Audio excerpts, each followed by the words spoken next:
Kebijakan penutupan TikTok Shop mewakili siapa?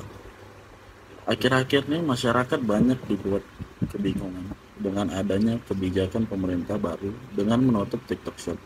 Padahal jika dilihat transaksi jual beli di TikTok Shop termasuk tinggi.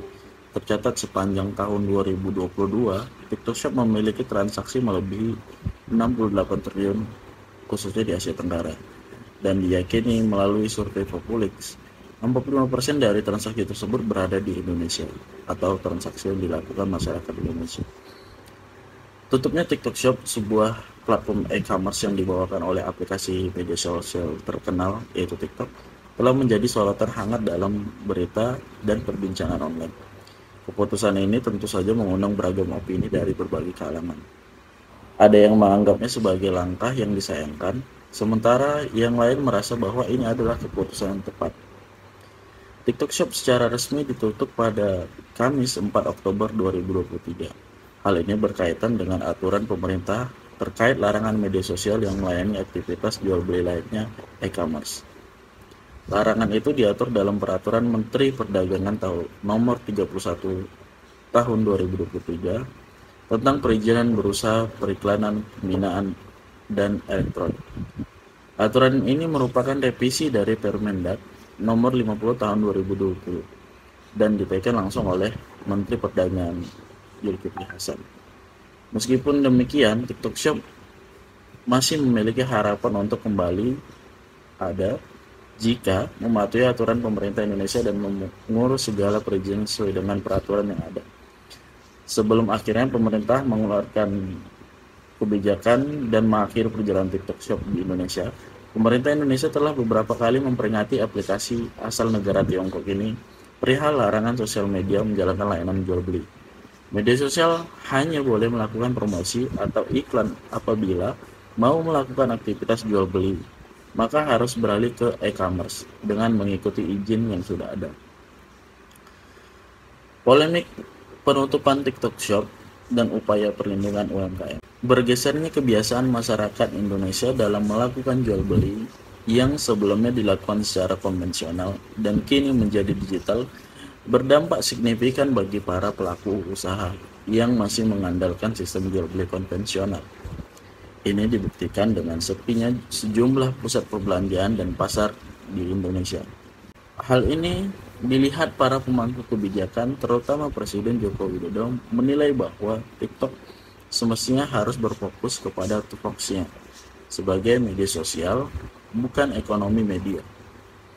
Adanya transaksi langsung melalui aplikasi ini disebut membuat penjualan di berbagai pusat perbelanjaan dan pasar konvensional menjadi anjlok dan lesu. Selanjutnya, menanggapi hal ini, Presiden Joko Widodo melalui Menteri Perdagangan menjelaskan bahwa sosial media dan e-commerce akan dipisah penggunaannya.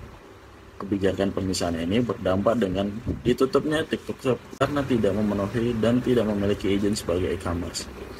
Hal ini menjadi pro kontra di tengah masyarakat. Para penjual yang memanfaatkan platform TikTok Shop menyayangkan sikap pemerintah dan menganggap pemerintah mengambil kebijakan secara terburu-buru. Namun begitu, pemerintah tetap berpegang teguh atas kebijakan tersebut dengan alasan untuk melindungi UMKM lokal dan untuk meningkatkan gairah jual beli secara konvensional. Sikap pemerintah Indonesia kepada pihak TikTok di sini sejalan dengan konsep mediatisasi prediction and fallacy, mentransformasikan dampak dari jual beli digital terhadap pasar konvensional kepada kebijakan, dan hasil kebijakan tersebut dipublikasikan melalui media mulai dari peringatan kepada TikTok sampai penutupan. Monopoli algoritma dan isu Project X TikTok di Indonesia. Disrupsi TikTok bermula dari kehadiran fitur TikTok Shop yang melibas dan mendominasi penjualan barang-barang secara daring yang menimbulkan ketidakseimbangan alam perdagangan barang dan jasa dari sisi produksi dan distribusi. Aktivitas inilah yang menyebabkan proses akumulasi keuntungan yang membentuk piramida pasar didominasi kalangan tertentu saja. Secara sederhana, jenis kelamin TikTok sebagai media sosial merupakan bagian dari aktivitas yang menghubungkan antara orang yang berada di bawah otoritas Kementerian Komunikasi dan Informatika. Liciknya, TikTok mengambil celah dan kesempatan dengan memonopoli aktivitas media sosial dan aktivitas perdagangan online sekaligus.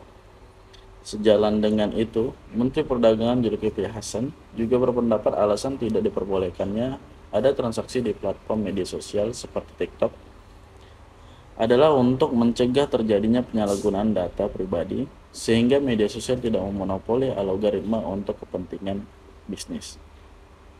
Jika praktik monopoli algoritma ini terjadi, hal-hal seperti pengendalian dan dominasi pasar dengan cara traffic konsumen oleh sektor pasar, kurangnya persaingan akibat dari dominasi satu perusahaan, dan dapat menghambat inovasi juga peningkatan kualitas produk dan layanan.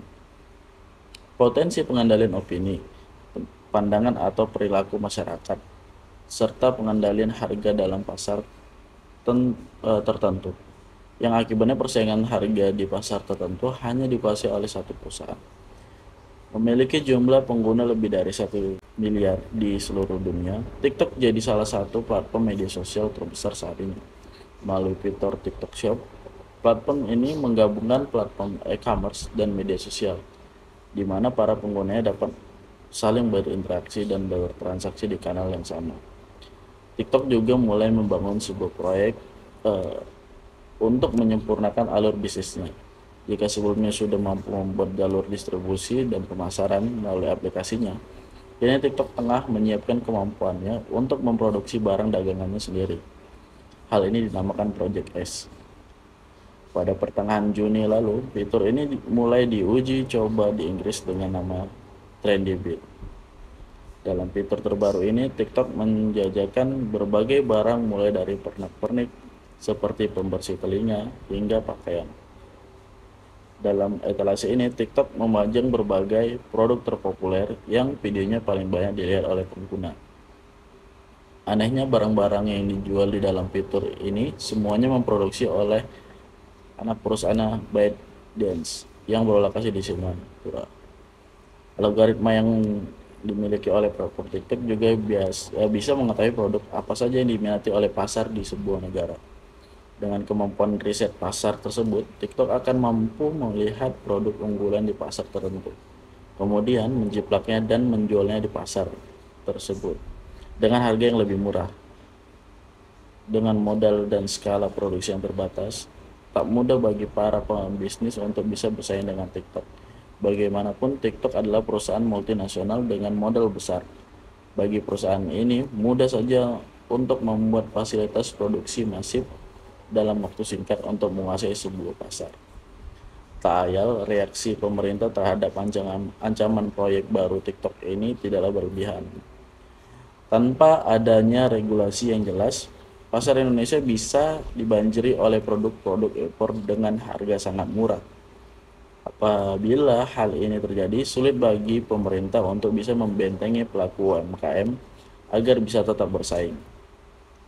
Dalam hal ini, pemerintah Indonesia sudah tepat dengan bergerak melalui Kementerian Komunikasi dan Informatika, membentuk Satuan Tugas atau Satgas yang bertugas melakukan percepatan dalam penyediaan akses digital serta pemantauan ekosistem digital.